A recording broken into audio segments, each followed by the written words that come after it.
Olá, pessoal. Seja muito bem-vindo ao canal Ciência e Desenvolvimento Humano. Dando seguimento a essa série de vídeos onde a gente está apontando as questões relacionadas à felicidade, o que traz mais felicidade, o que traz mais bem-estar. E hoje eu trago também algumas informações de como isso se correlaciona com a nossa saúde física. Mas vamos voltar um pouquinho, né? Aquele vídeo em que eu fiz aquele bate-papo sobre o dinheiro e a felicidade. Eu trouxe um novo estudo que foi apresentado recentemente na Europa, em 2016 ele foi publicado. Isso foi um painel que foi estudado em 26 países na Europa durante 2008 e 2016, né? No qual, de certa forma, eles encontraram aquilo que já havia sido abordado nas pesquisas americanas. Ou seja, até um dado nível de renda, existe uma correlação direta da felicidade com o aumento da renda, mas depois do nível de aumento da renda não tem mais essa correlação. O que se modificou nesse estudo europeu, nesse painel, foi o fato de que esse patamar na Europa ele é um pouco mais elevado, né? Então, esse nível aí de renda mínima, né, onde existe a correlação do dinheiro com a felicidade, ele chegou no patamar de 28 mil euros, ok? Então, acima desse nível também eles não identificaram uma correlação direta entre o aumento da renda e o aumento da felicidade. Um outro ponto interessante que eles concluíram nesse estudo é que a questão da cultura ela desempenha um papel muito importante e essencial nesse aspecto da relação da felicidade com o dinheiro. Hoje nós vamos incluir aí no nosso bate-papo, né, seguindo essa série, falar sobre outros aspectos relacionados à felicidade e ao bem-estar, né? Então, uma das questões em que foram encontradas em alguns estudos é a questão da correlação, aquela brincadeira que o povo fazia, né, na pelada de final de ano, né, casados contra solteiros. Será que os casados são mais felizes? Ou será que os solteiros são mais felizes? O cara vai para balada, não precisa ter compromisso, né? Não tem que dar satisfação de nada para ninguém. Quem será que é mais feliz? O que você acha disso? Então, um estudo de 2016, publicado nos Estados Unidos, foi identificado que os casados, né, possuem uma média de felicidade aí entre os mais felizes de 40%, enquanto os solteiros estão aí na faixa de 20% a 22%. Ou seja, neste estudo foi apresentado que os casados possuem um nível de felicidade maior, são mais felizes. O que, mais uma vez, eu gosto muito de trazer as coisas de forma transparente, o estudo não está dizendo que os solteiros são infelizes, né? O que está se apresentando é que os casados são mais felizes, mas os solteiros também possuem um nível de felicidade bem interessante e vai depender muito daquilo que a pessoa acredita e entende o que é melhor para si, né? Um outro estudo feito no Reino Unido, de 2017, ele foi interessante, porque além dele corroborar essa questão de ter identificado mais uma vez que as pessoas têm regime de comunhão, casamento, né? O casamento como instituição de uma forma geral, né? Não necessariamente tem que ter lá, foi na igreja ou foi no cartório para registrar a sua união. A questão da instituição em si. Às vezes tem muita gente hoje, né, na nossa vida moderna que as pessoas vão morar junto e vivem em comunhão, né, como se fosse um casamento, né?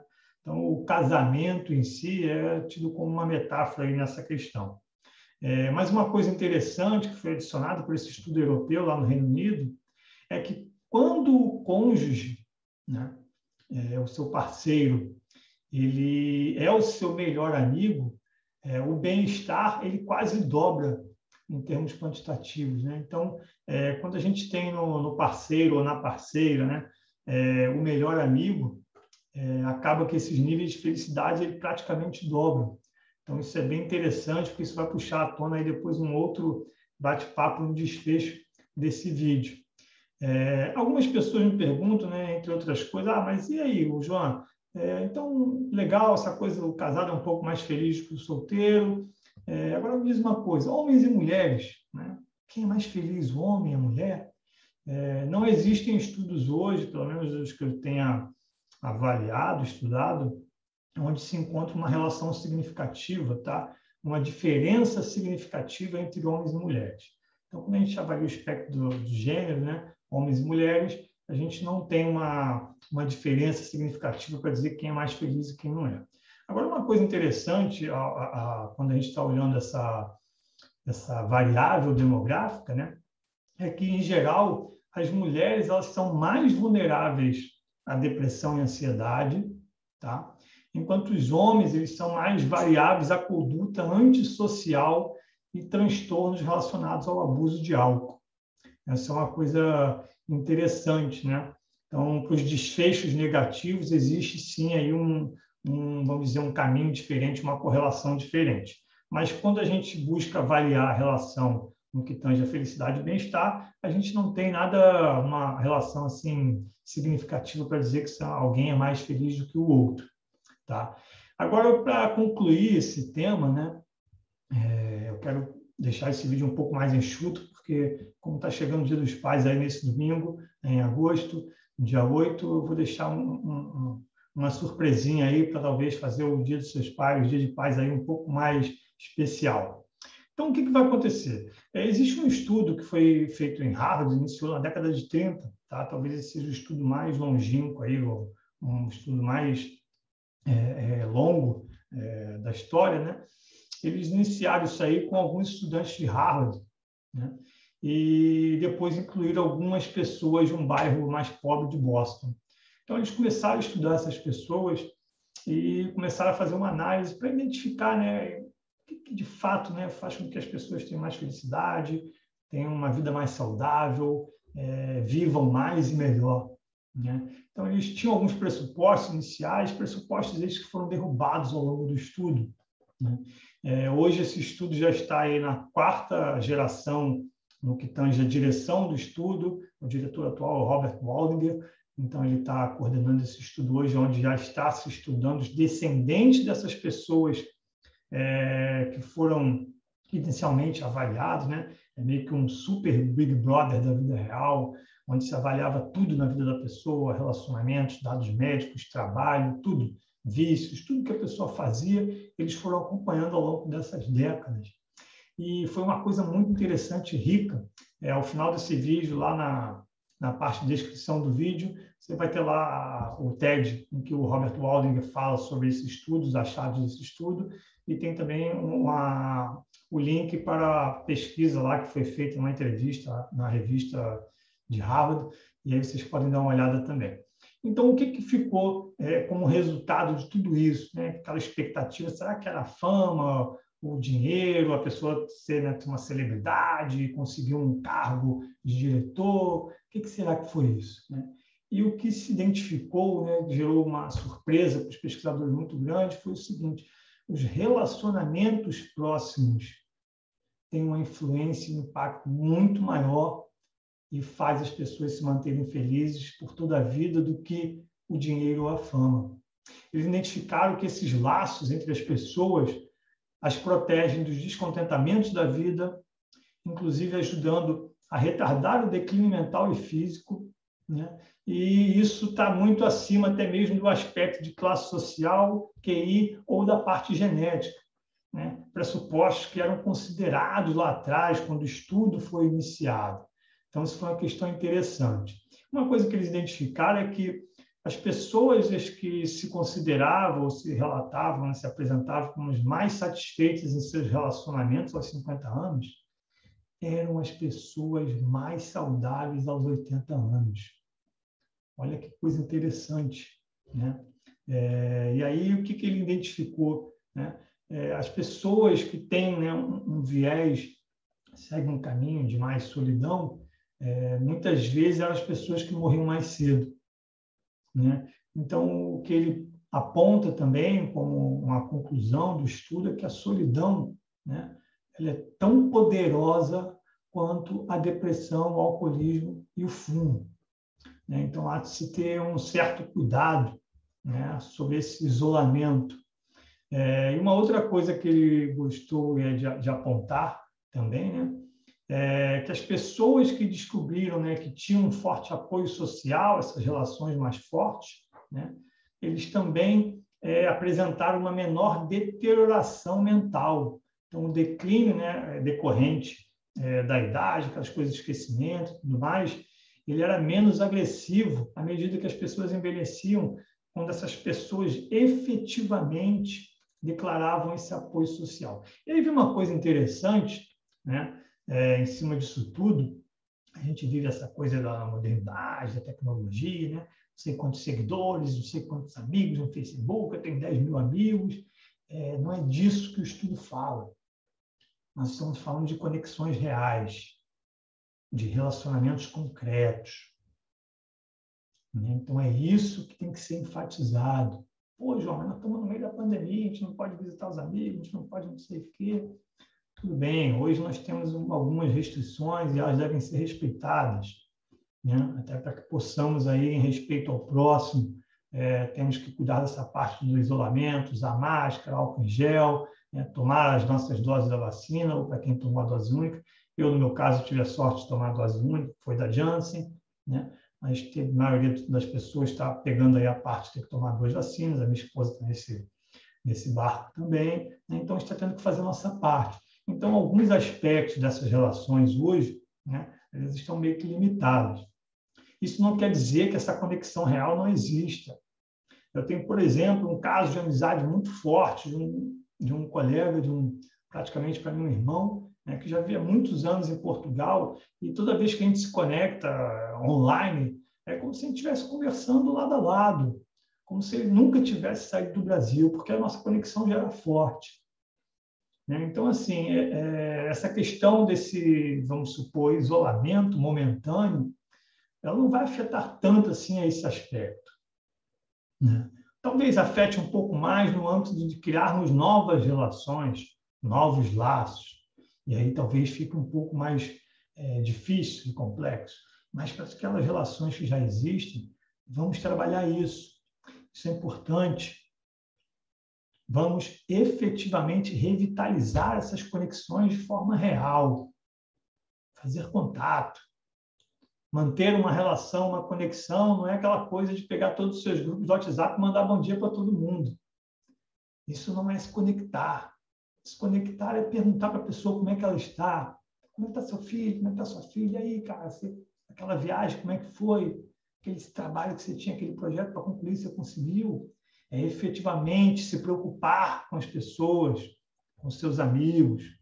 Como é que está hoje a sua conexão com a sua rede de relacionamento? Não é aquele networking, aquela coisa que o pessoal faz para se manter ativo, que de vez em quando você tem que precisar fazer alguma coisa, fazer uma parceria, não é isso.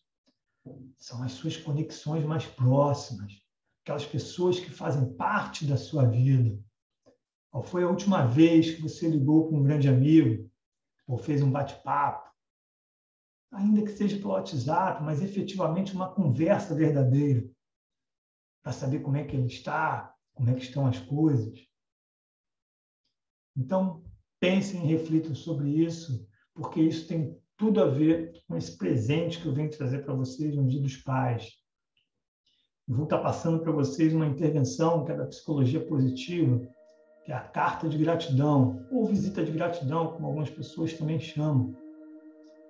E ela efetivamente culmina nesse aspecto de trabalharmos as relações, revitalizarmos, de potencializarmos aquilo que há de melhor na nossa conexão com o outro. Então, eu convido você a fazer essa intervenção no Dia dos Pais. Como é que é essa intervenção? O que é a carta de gratidão? Os propósitos dessa carta de gratidão, né? Um é bem óbvio, que é a questão de aumentar a gratidão, seu nível de gratidão pelas coisas ou por alguém, apreciar a influência que alguém teve em sua vida e fortalecer o relacionamento positivo com essa pessoa. É óbvio que eu estou direcionando hoje essa carta de gratidão ao seu pai, porque a gente está agora próximo ao Dia dos Pais. Mas nos meus processos de coaching, eu utilizo essa intervenção para diversas pessoas. Então, a pessoa que vem fazer o processo comigo, ela escolhe para quem ela vai direcionar essa carta de gratidão. Um amigo, um mentor, um ex-professor, um ex-chefe, um parente, um cônjuge. Eu já recebi de alguns coaches a carta de gratidão por algumas questões que foram desenvolvidas, e isso marcou profundamente a vida da pessoa. E isso é muito poderoso, porque isso não vai fazer bem somente a você. isso vai ter um impacto positivo muito grande no seu pai. E qual é a intervenção? O que você vai fazer? Você vai pensar em uma situação que você vivenciou, um fato, um evento, em que seu pai teve um papel preponderante, alguma postura que ele teve, de alguma coisa que ele disse, de alguma coisa que ele fez, e que aquilo te fez muito bem, te fez refletir, te fez mudar de opinião, te fez seguir um rumo diferente, te fez parar, refletir, tomar uma outra decisão. Então você vai dizer qual foi esse evento, o que efetivamente o seu pai fez ou falou, ou deixou de fazer. Também pode ter uma situação, às vezes seu pai tinha um modo de operar, de fazer as coisas, em uma determinada circunstância ele te deu um espaço para você se posicionar, e isso fez com que gerasse uma maior autoconfiança em você. Então, qual foi essa postura? Como é que você se sentiu? E por que efetivamente você foi grato por aquilo? Que desdobramento existiu no decorrer daquele evento que te fez hoje entender, né, que, uau, eu tenho que agradecer ao meu pai? É óbvio que isso vai ter um poder a partir do momento que seja algo concreto e ao qual você ainda não externalizou, não agradeceu efetivamente ao seu pai. E aí, no Dia dos Pais, o que você pode fazer? Uma série de situações. Para quem vai ter a situação de ter a benesse de estar com a família, né, fisicamente, você pode ir para o seu pai. Ou para aqueles que não vão estar, podem fazer um evento, né? Se você encontrar aí online, pode ler essa carta também online. Ah, já posso mandar e-mail? Também pode. Pode mandar pelo correio? Também pode. Você vai adequar a questão, né, da leitura da carta à sua realidade. Quais são os pequenos avisos que se tem, né, para esse tipo de intervenção? Lógico que existem muitas relações e muitas questões e nuances, muitas histórias. Infelizmente, muitas delas não são positivas. Infelizmente, a gente vive um momento onde este será um domingo de dor para muitas pessoas que perderam seus pais nessa pandemia. É também, muitas vezes, um momento de dor para aqueles que não tiveram uma relação muito positiva com seu pai, não conheceram seu pai, ou o pai tinha uma relação abusiva. Então, obviamente, para essas pessoas fica um pouco mais difícil e muito provavelmente não vai fazer sentido esse tipo de intervenção. Mas se pensarmos também na figura do pai como uma metáfora, não necessariamente o pai biológico, mas aquela pessoa que representa a figura do pai, protege, dá carinho, que orienta, que muitas vezes fala a verdade necessária que a gente precisa ouvir, ainda que incomode, nos cause um certo desconforto, mas que lá na frente a gente descobre que era aquilo que a gente precisava. Então talvez você possa direcionar essa carta para essa pessoa, talvez não o pai biológico, mas a pessoa que para você representa essa figura. Para vocês, talvez, em que a figura do pai já não exista mais, que ele retornou ao plano espiritual, existem duas questões. Se você tem uma crença, uma religião que é espiritualista, não é espírita, espiritualista, né? Aquela religião em que efetivamente acredita na existência do espírito após a morte do corpo, faça sua carta de gratidão. Leia como se ele estivesse ao seu lado, mentalize a figura dele e leia essa carta para ele. O seu amor, a sua gratidão pode ultrapassar essa barreira das dimensões e vai fazer muito bem a você e a ele. A minha carta de gratidão ela se baseia ao meu pai também nessa plataforma, pois meu pai já partiu do plano físico. A minha mãe eu tive condições de fazer com ela em vida. Muitos dos meus coaches fazem essa carta aos seus entes queridos que já não estão mais no plano físico. E os relatos são muito emocionantes. E se para você não fizer sentido, já que você não tem uma crença espiritualista, faça-o com a sua família, com seus filhos, esposa, com os demais parentes. Pô, Jonas, não quero ir para lá. Mas ainda assim você pode fazer essa carta de gratidão. E aí você vai estar deixando um legado para os seus filhos, inspirando que eles também estejam atentos, externalizem a gratidão que eles têm pelas pessoas, por vocês, deixando então um legado positivo. Então, esse foi o meu presente para vocês no Dia dos Pais. Espero que vocês tenham gostado. Não deixem, fiquem à vontade para comentar se vocês gostaram ou não, se deu certo, como é que foi. E até o próximo vídeo. Um grande abraço e fiquem com Deus.